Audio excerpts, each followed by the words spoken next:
om mit kræftforløb. Og så den har jeg lige snakket med Niels Fred om, som han er radiovært på P1, det der hedder Kulturnyt. Så snakker vi lidt om det, omkring det der, kan man gøre grin med, eller grine af kræft, og hvorfor jeg skrev den og så videre. Og så skal jeg lave her lige bagved, hvor vi sidder nu, kl. 16 en live session med Niels Fred. Han har også haft kræft, så skal vi interviewe hinanden. Nå, ja. Spændende. Det lyder meget spændende. Kommer I og ser det kl. 16? Jeg gør nok ikke. Hvor er det henne? Det er lige bag dig. Det er lige bag mig, okay. Vi er på Jernbanevej nu, 44. Ja. Gammel trælasthandel, tror jeg. Kan det passe? Ja. Fedt. Men kommer det ikke også live i radioen, eller det gør det ikke? Nej, det bliver kun live. Okay. Okay. Det er et spørgsmål, dreng. Hvad håber du at få ud af det her? Altså, hvorfor er du med? Altså, jeg er jo med, fordi af en eller anden grund, fordi jeg skrev den her bog om mit kræftforløb, så der har været utrolig stor interesse omkring, fordi jeg har skrevet den sådan meget ærligt og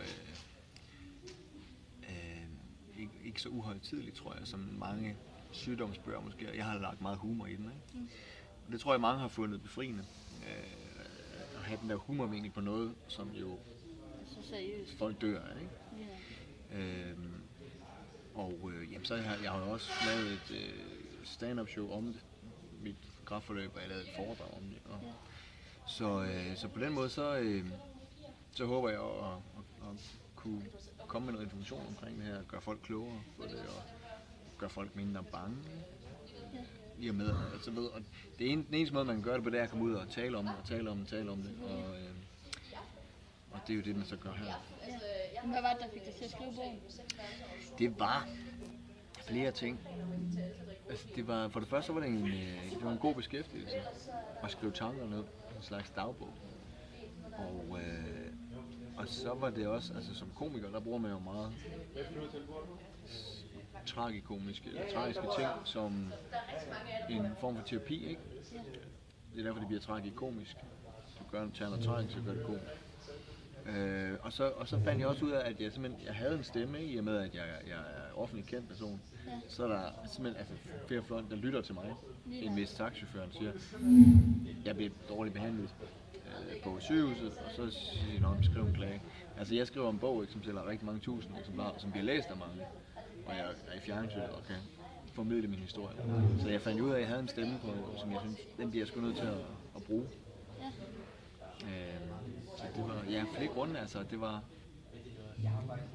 sgu bare rart. Det var bare rart at få tankerne ned efter sådan en omgang.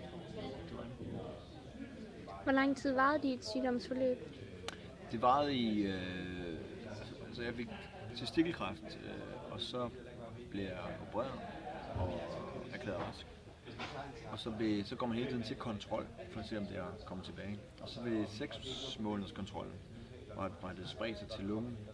Så den først så bredt ud, og så kommer så kemo, ikke? Så det varede sådan alt 1,5 år. Og du er erklæret helt rask nu? Ja, så det er man aldrig helt, synes jeg. Nej. Så altid de finder noget, og sådan helt, nu starter noget, så skal vi lige tjekke det. Men sådan tror jeg er okay nu. Men skal lige, han er hele tiden inde og blive scannet i hovedet og røv. Det er helt vildt, altså det er helt også. Så jeg skal scanne snart. Men kryds lige fingre. Ja, vi krydser. Tak skal du have. Men jeg tænker på, om du har et råd, hvis man nu er pårørende til en, der har kræft. Ja. Hvordan man skal gøre? Altså hvad den pårørende skal være for patienten, eller hvordan de skal være over for den pårørende til patienten? Jamen begge dele, altså helt generelt. Altså, hvordan du ville have folk var over for dig, hvis det var sådan? Det bedste råd, jeg kan gøre, eller give, det er at ikke være bange for at spørge. Nej. Hvis du havde en ven, der havde kræft, så kunne du have tanker som, skal jeg besøge ham eller hende? Skal jeg ringe? Skal jeg e-mail? Skal jeg Facebook? Hvad skal jeg ikke? Og hvis jeg nu vælger at skrive, og er det så, gør det, bare gør det. Og fordi alt, der bliver sagt, du vil formentlig sige et eller andet sødt, eller bare sige, hvordan går det? Og man bliver glad for alt. Det værste er, at hvis folk ikke gjorde det, det kunne jeg mærke. Okay. Jeg har sgu sådan helt kortet nogle venner, dem der ikke henvendte sig. Så det er det bedste, og det er, man bliver glad for alle henvendelser. Om det er telefonisk, eller om det er en sms, eller hvad det er, ikke? Ja, jo. Så at tilbyde sin hjælp. Det gør vel også meget, når det er en dødelig sygdom. Du kan risikere at dø at vide, at folk er der rent faktisk, og kontakt til dig for at høre, hallo, hvad sker der egentlig? Ja, altså, det er lige før, jeg vil sige, dem der ikke kontakter, de skal håbe på, at man krasser af, ikke? Fordi, altså, når man så kommer på den anden side, så husker man altså dem, der er kontakter, ikke? Lige nøjagtigt. Hvad er det bedste, hvad din kone kunne gøre dig i det her forløb for dig? Jamen, det var det, hun gjorde. Hun var der bare. Og var faktisk talt på næsten hver dag på hospitalet, da jeg lå og fik kemo. Og det er jo ikke alt. Nu min kone, hun er også ligesom, jeg er sådan en freelance gøjler, ikke? Så man kan sige, hun kunne tage sit kontor med på hospitalet, ikke? Og det kan man jo gøre, hvis man skal møde op, og hvis man er ansat i Brugsen. Men bare være der, altså, og så stå imod, altså, fordi det bliver en lorte situation, altså, og det bliver hårdt af helvede til, på måder, man slet ikke kan forestille sig. Og så bare tænke, det skal nok blive bedre, ikke? Og så, ligesom når man får et barn, så kan man tænke, hold kæft, man, det er hårdt det her, men det bliver bedre. Du har ikke på noget tidspunkt sådan lukket af over for familie, altså slet ikke ville, og venner, og ville snakke med dem sådan, at du ligesom har følt, at hallo, det er ikke noget, det her, altså? Nej, altså til sidst i kemoforløbet, under kemoen, der er det sidste stykke tid, der gjorde jeg, men det var sådan rent fysisk, at jeg var så svag, også, altså bliver man også svag mentalt, ikke? At jeg helt lukket ned. Og det var for alle, overfor alle, ikke? Ja, selvfølgelig. Men jeg kunne sidst ikke bevæge mig, altså jeg kunne ikke komme ud af sengen til sidst. Nej. Så jeg prøvede at opretholde et godt humør i lang tid, mange måneder. Ja. Men kemo er en bitch, altså den skal nok få ramt på dig. Det kan man også se på folk, der får kemo. Det tager hårdt på dem. Ja, og mit hår også. Ja, det forsvinder også. Ja. Men hvad så her efter? Fordi det er jo ikke bare det der at få kræft og så blive behandlet, for der kommer mange ting efter.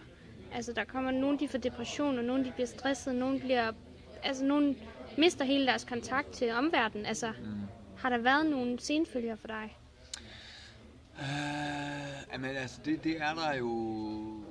Altså, jeg har jo tålt dårlig samvittighed, det får man tit som patient overfor sin familie, og især sine børn. Altså, jeg har en datter på, hun var 3 år første gang, jeg fik kræft, og 4 år, da jeg var i kemo.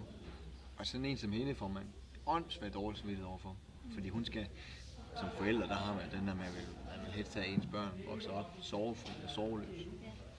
Og så hende har jeg dårlig samvittighed over. Og så, altså det ændrer en, altså sådan noget sygdom ændrer en som person også. Så lige, altså, man bliver voksen, sådan der, ikke? Det gør man. Og jeg har jo ændret meget stil også, altså komiker, altså stand-up wise, ikke? Jeg kunne ikke, det jeg har lavet og været kendt for de sidste 13-14 år, kunne jeg ikke se mig selv lave mere. Jeg gad simpelthen ikke lave det mere. Nu vil jeg ud og nu er jeg ude at sige noget med substans og har et budskab. Ja. Altså det ændrer sig på mange måder, ikke? Ja. På godt og ondt. Men det er også fedt at komme på den anden side og så føle, du ved, med gør en stærkere som familie. Jamen det gør det. Det gør det sgu. Når man overlever noget, så eller hvad man skal sige. Det gør meget. Ja. Yes. Var det skal vi sige tak for? Har I nogle spørgsmål, drenge? Nej. Nej. Tusind tak. Ja.